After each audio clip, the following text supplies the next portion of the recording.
प्रकृतेः क्रियमाणानि गुणे कर्माणि सर्वशः अहंकार विमूढ़ आत्मा कर्ताहमिति मन्यते।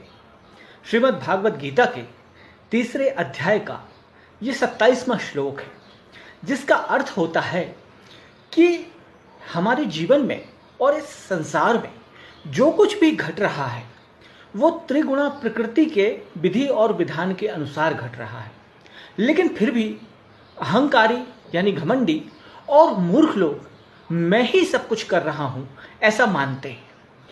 इस श्लोक का जीवन सूत्र ये है कि क्या कभी आपने सोचा कि इस संसार में या आपके जीवन में जो कुछ भी घट रहा है वो आप कर रहे हैं या कि हो रहा है? क्योंकि अगर आप कर रहे हैं तो फिर जीवन में ऐसा कई बार क्यों होता है कि जैसा आप चाहते हैं वैसा नहीं होता, चीज़ें वैसी नहीं होती, घटनाएं वैसी नहीं होती? ऐसा क्यों होता है?